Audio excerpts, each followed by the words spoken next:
let's unpack the DJI RS4 Mini to figure out why it's the most popular gimbal for creators. It's Saturday and I'm pumped because I finally get to spend the day testing this gimbal with my Sony camera and shooting some cinematic B-roll. But there's a huge problem. My wife is having a meltdown. Saturdays are also chore days, and we're legitimately drowning in laundry and dishes and chaos. So my dreams of playing with this new creative toy seem crushed. Unless I can combine the chores with content creation. And that's exactly what I did. Check out these shots from my first attempt at turning everyday mundane tasks into buttery, smooth, professional-looking cinematic footage.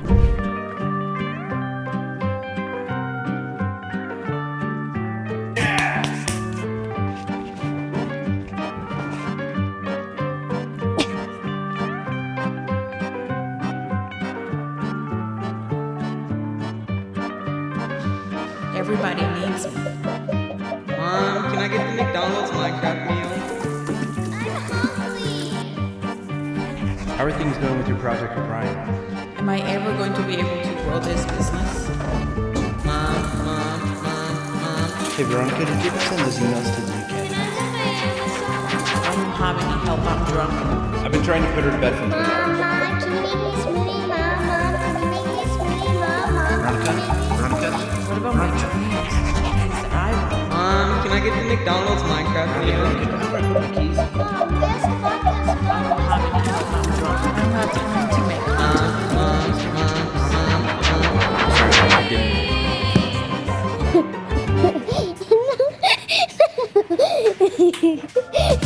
Pretty sweet for my first try, right? And believe it or not, capturing these shots was incredibly easy thanks to the RS4 Mini. And now that I've had my hands on this amazing machine, let's break down some of its standout features and why it's becoming the go-to gimbal for beginner creators. It's lightweight, compact, perfect for run and gun filming and vlogging.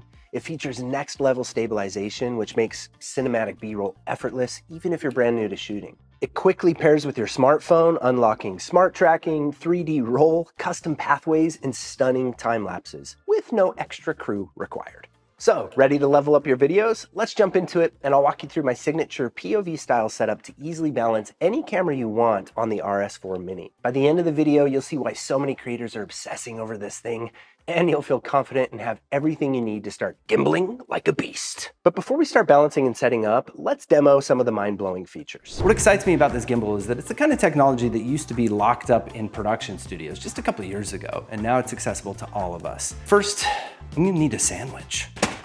Look at this green juice. If you were wondering about the secret to my glow.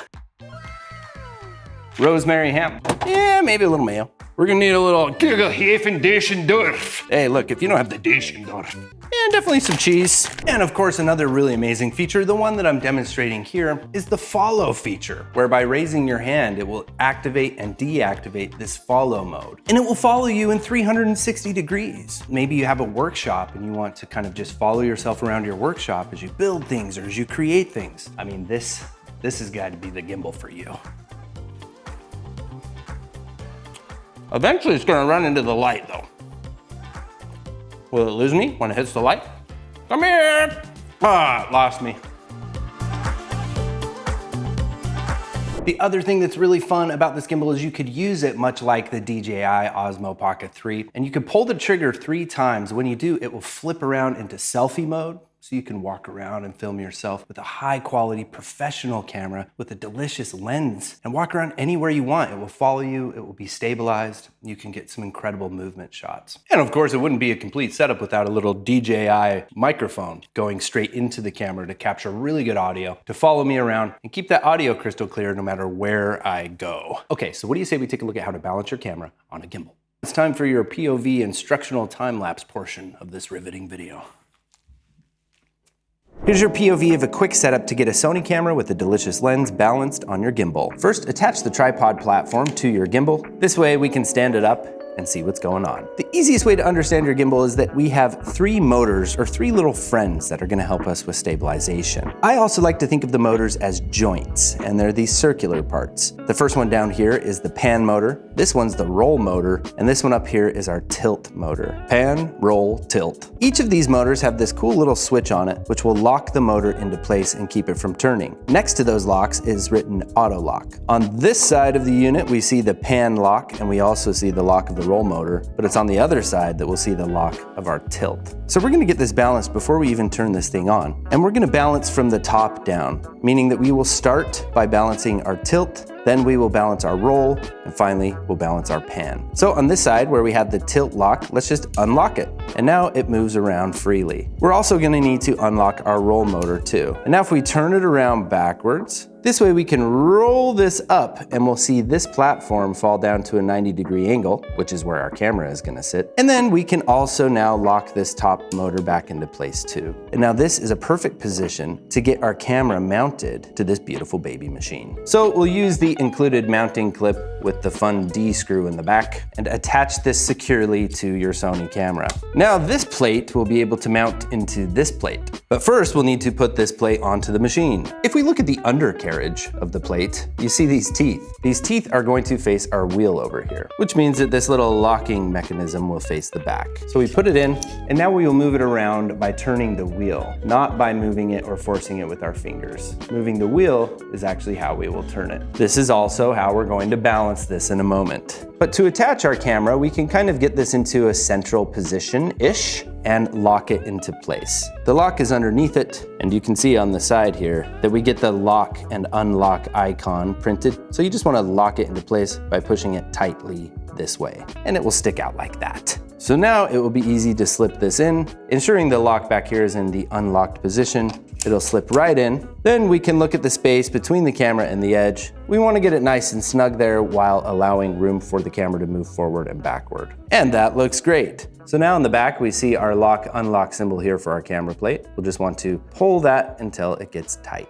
And would you look at that, our camera is beautifully mounted to this machine. Now we need to balance it. We can add this nifty self-tracker now if you want. It's magnetic, so it just pops right on. This is the automatic face tracker that you can enable by holding up your hand. And then the camera will just track you as you move. We'll put this nifty handle on in a moment, but for now, let's quickly balance this beast. So remember, we're balancing from the top down. We want to balance each of the motors. So we're going to start with the tilt, then we'll do the roll, then we'll do the pan. So all we have to do to balance it is, again, find the unlock switch for our tilt motor, which is right here. Gently place your hand under the camera so when you unlock it, you can control it. It will likely be out of balance. And you'll see that it falls down by itself. It doesn't hold itself up because it's front heavy. So now all we have to do is go back to our nifty little roller and roll this around until the camera will stay in this position by itself. So we'll unlock it and start rolling. I'm gonna roll it backwards. As you get it closer and closer, the rolling will be very tiny. So now we'll lock it again temporarily. And let's check a 45-degree angle, see if it stays there by itself. It's rolling backwards. Unlock it, maybe roll it a little bit more towards the front. We will also check it in this upright position too, to where it will just rest there by itself. To get it perfect, we'll take many little micro adjustments and back and forths. We're looking for it to stay by itself here, stay by itself in a slanted angle like that, and also stay by itself in our upright position. Once you've done that, congratulations! Our first motor has been balanced. So let's go ahead and lock it back into place. Now for the roll motor. Again, gently place your hand under the camera itself and unlock the roll motor. It's gonna roll this way because it's heavy on the left. So now in the back of the roll motor, you will see a track. You will also see underneath here a switch that will lock or unlock this track. So we'll unlock it from underneath, and that allows us to now push it in to move it to the left or pull it out to move it to the right. So much like we did with our pan motor, we're going to push this one way or the other until it rests by itself without moving. Again, with some very micro movements, we want to stabilize this as much as possible so that it stays into place, and when it does fall, it falls back into its neutral, stable, and level position here. And that's it.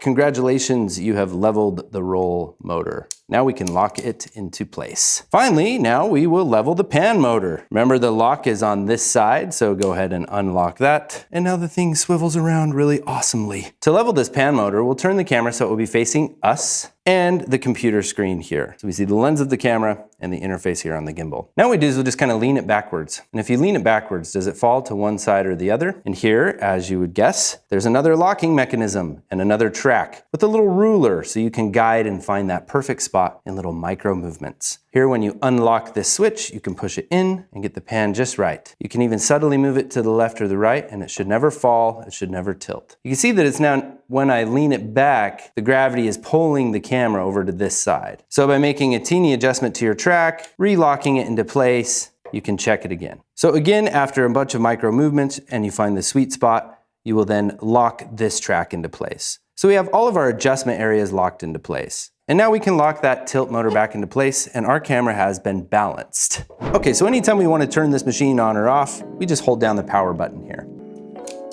And when we do, it will automatically lock and unlock the camera into place, which is really cool. Here it's ready to be used. We hold the power button down, locked into place. So let's unlock it. And we haven't yet completely finished balancing our camera. We want to do an auto tune. So let's take a look at the menu. I'll swipe up to open the menu. And in the top left corner, we see a little jiggly icon, which is our calibration icon. Here we're brought to the auto tune menu. Just press start calibration. You're gonna hear some really crazy, funky sounds. And now we get to watch the machine do its shimmy shake. Press start calibration.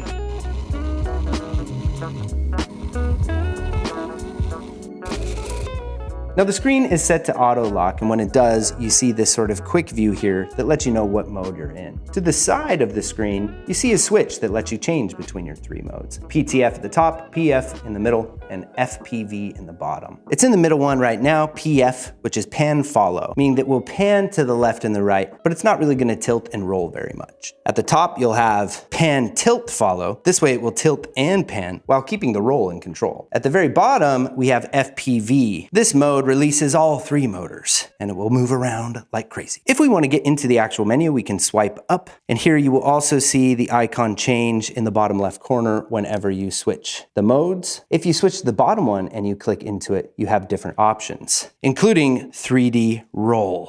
And when you choose 3D roll, you'll see the camera will change position and it moves upward, which is amazing. And now using the joystick, you can turn the joystick to the right or the left and the camera will gently roll. This is how we are going to achieve some laundry machine inspired camera rolling shots for this video. Now, if you're not satisfied with the speed at which it is rolling, we can come back into the menu. And if we swipe up, the menu underneath it appears, and we have some options to adjust our joystick. We can adjust the joystick smoothness, how smooth we want the joystick movements to be, and we can also adjust the speed. Right now it's set to slow. I can go to medium or fast, and I can even set my own custom speed. Now it's spinning at a medium speed, and now it's spinning at a fast speed. If this doesn't give you the goosies, well then I don't know what will. Now we can get out of 3D roll and go back to our FPV shot. And if we want, we can even switch out of FPV and go into our pan follow mode by adjusting our nifty switch here.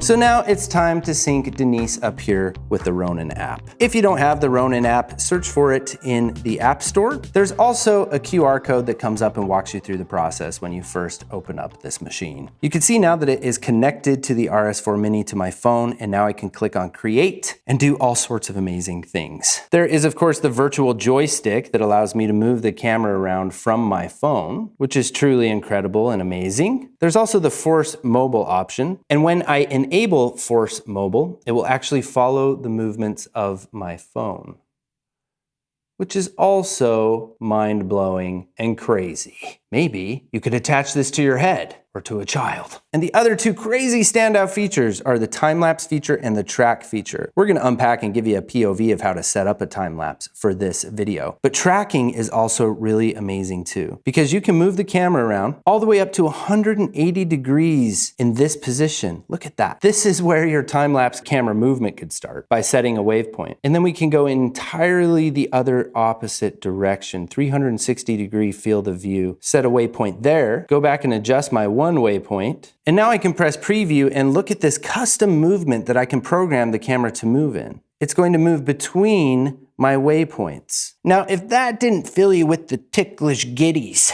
well then I don't know what will. Okay, and here's a POV of setting up a time-lapse with the DJI Ronin app. We'll turn on the device by holding down the power button,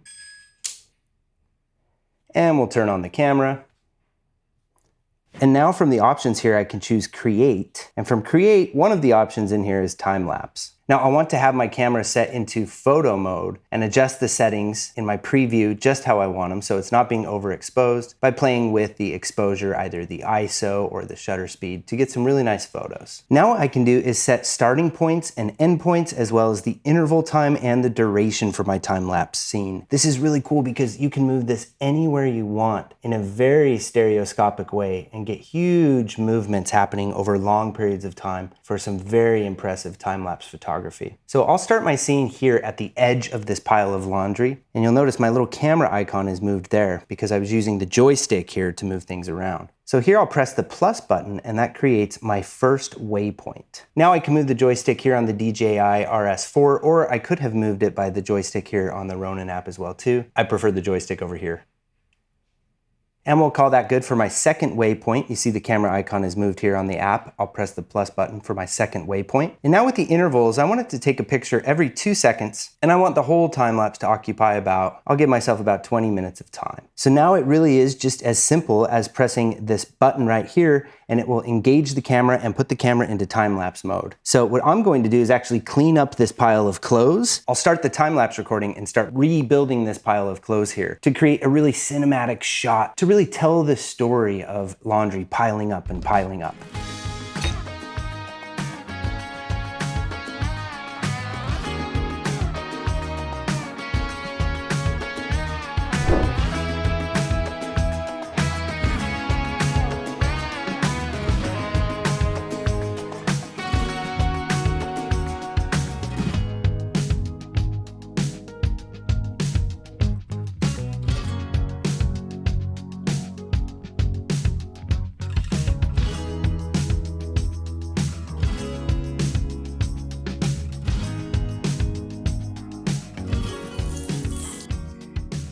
So what do you think? Pretty amazing, right? Now, if this setup that we explored in this video is maybe one step too complex for you, remember I mentioned the Osmo Pocket 3, a really nifty unit. And Veronica and I made this really fun video here where we went outside, put it to the test, and showed you how you can really record anywhere with really great audio and really amazing cinematic video. Go check it out.